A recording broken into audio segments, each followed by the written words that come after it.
Hi hello నమస్తే welcome back to our channel princess Brinda. Sunday special మా ఇంట్లో fish curry and fish fry మా అమ్మ చేసింది. మా డాడీ తీసుకొచ్చాడు చేపలు. ఇంకా వాటి క్లీనింగ్ ప్రాసెస్, ఫ్రై ఏ విధంగా చేసుకోవాలి, కర్రీ ఏ విధంగా చేయాలి, ఈ వీడియోలో కంప్లీట్ డీటెయిల్స్గా నేను ఎక్స్ప్లెయిన్ చేస్తాను. ఇంకా ఫిష్ తీసుకొచ్చాక వాళ్ళే ఫిష్ మార్కెట్లో కట్ చేసి తీసుకురావచ్చు, లేదా మనం ఒకవేళ తీసుకొచ్చుకుంటే ఎలా క్లీన్ చేసుకోవాలో చూపిస్తాను. ఇలా ఉంది కదా బండరాయి, కొంచెం గరుకుగా ఉన్న బండరాయి తీసుకొని దానిపైన ఇలా రాకాలి ఫిష్ని. దానిపైన ఫిష్ పై ఉన్న పులుసులన్నీ పోయేలాగా ఇలా రాకాలన్నమాట. ఇలా ఇలా రాకచ్చు, లేదంటే ఒకటి చెక్కపీట మొలలతో చేసింది ఉంటుంది. నేను చూపిస్తాను మీకు ఈ వీడియోలో కూడా ఆ చెక్కపీటని. ఇదే అండి. దీంతో ఇలా అనేస్తే ఈజీగా పులుసులన్నీ ఊడిపోతాయి. మొత్తం దానికి మొలలు ఉంటాయి కాబట్టి ఇలా వెళ్ళిపోతాయి. ఫిష్ మార్కెట్లో క్లీన్ చేయడానికి ఎక్కువగా వీటినే యూజ్ చేస్తారు. ఇది కొంచెం అంటే ఎక్కువగా ఫోర్స్ లేకుండా ఈజీగా ఎలా అంటే వెళ్ళిపోతుంది. అలా అన్ని చేపలన్నీ ఆ పులుసులను తీసేసాక ఇలా కొడవలతో కానీ నైఫ్తో కానీ వాటికి ఉంటాయి కదా ఈకలన్నీ కట్ చేయాలి. ఇవన్నీ నిదానంగా తోకలు ఇవన్నీ కట్ చేసేసుకొని ఆ చెక్కిళ్ళు కూడా తీసేయాలి. ఆ కొడవలతో నీట్‌గా కట్ చేసుకోవాలి. కట్ చేసేటప్పుడు కొంచెం జాగ్రత్తగా కట్ చేయాలి. వీడియోలో ఏ విధంగా చూపిస్తున్నానో ఆ విధంగా నీట్‌గా కట్ చేసుకున్న తర్వాత వాటిని అడ్డంగా మనకి ఎంత సైజులో పీస్ కావాలనుకుంటున్నాము, కొంచెం అంటే మందంగానా, కొంచెం పల్చగానా, మనకు కావాల్సిన క్వాంటిటీని బట్టి మనం కట్ చేసుకోవాలి.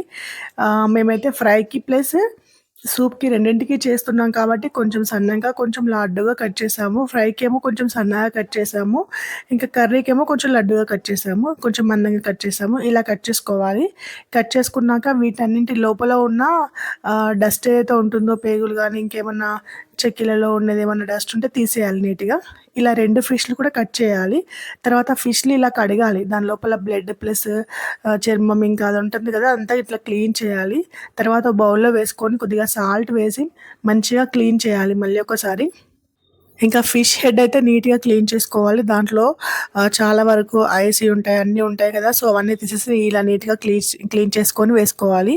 ఇంకో రెండో ఫిష్ కూడా ఇలానే నీట్‌గా పులుసులు తీసేసి ఇంకా అది కూడా కట్ చేసి ఇలా కడగాలి సాల్ట్ వాటర్‌లో. ఒకసారి కడిగేస్తే సరిపోదు సాల్ట్ వాటర్‌లో. ఒక 2, 3 టైమ్స్ కడుక్కోండి. ఎందుకంటే నీసు వాసన అనేది రాకుండా ఉండడానికి ఒక 2, 3 సార్లు కడగాలి. ఇలా కడిగిన తర్వాత మంచిగా ఫ్రెష్ వాటర్‌లో మళ్ళీ ఒకసారి కడిగేసి ఫిష్ అంతా పక్కన పెట్టేసి దాంట్లో కారము, నెక్స్ట్ ధనియాల పౌడరు, గరం మసాలా, ఉప్పు, పసుపు, అల్లం వెల్లుల్లి పేస్ట్, ఇలా అన్ని మసాలాలు వేసుకోవాలి. మెంతుల పౌడర్ కూడా వేయాలి. ఎందుకంటే ఫిష్ కర్రీకి మెయిన్ మెంతుల పౌడర్ కదా! సో, ఇంకా కర్రీ కోసం చింతపండు, పచ్చిమిర్చి, ఆనియన్స్ ఇలా కట్ చేసి పెట్టుకోవాలి. కడాయి పెట్టుకొని దాంట్లో ఆయిల్ వేసి కొద్దిగా జీలకర్ర వేసి పచ్చిమిర్చి, ఆనియన్స్ వేసి అవి కొంచెం ఫ్రై అయిన తర్వాత దాంట్లో కొద్దిగా పసుపు వేయాలి, కొద్దిగా అల్లం పేస్ట్ వేయాలి.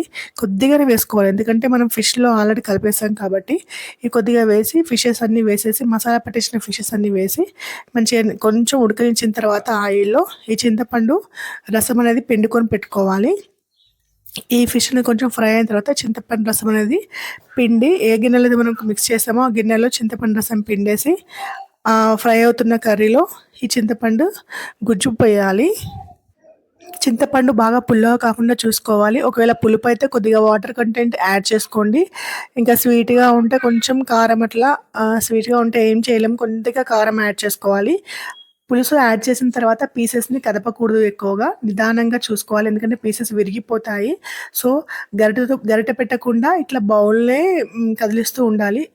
నెక్స్ట్ కర్రీ అలా రెడీ అయిపోతుంది. నెక్స్ట్ ఫ్రై కోసం ఒక కడాయి తీసుకొని దాంట్లో మనకు ఫ్రైకి ఎంతెంత ఆయిల్ కావాలో అదంతా పోసేసుకొని ఇప్పుడు ఇందాక మసాలా పట్టించాం కదా, ఆ పీసెస్ ఈ ఆయిల్‌లో వేయాలి. వేసిన తర్వాత ఆ పీసెస్ మంచిగా ఫ్రై అయ్యేలా చూసుకోవాలి. ఒకవైపు ఫ్రై అయిన తర్వాత ఇంకొక సైడు మరలిచ్చి ఫ్రై చేయాలి. ఈ విధంగా ఫిషెస్‌ని మంచిగా నిదానంగా ఫ్రై చేసుకోవాలి. డీప్ ఫ్రై చేసిన తర్వాత ఒక ప్లేట్‌లోకి తీసుకొని సర్వ్ చేసుకోవడమే. ఈ ఆయిల్ మళ్ళీ ఒక్కసారికి మాత్రమే యూజ్ చేయండి. యూజ్ చేస్తే లేదంటే పడేయొచ్చు. 2 టైమ్స్ కంటే ఎక్కువ యూజ్ చేయకూడదు. మళ్ళీ ఫిష్ ఫ్రైకి మాత్రమే వాడండి. ఇది ఫిష్ ఫ్రై ఎంత బాగుంది చూసారా? Fish curry and fish fry చాలా బాగుంది. చాలా టేస్టీగా ఉంది. మీకు ఈ వీడియో నచ్చితే ఒక లైక్ చేయండి, షేర్ చేయండి, సబ్స్క్రైబ్ చేయండి. Thank you for watching.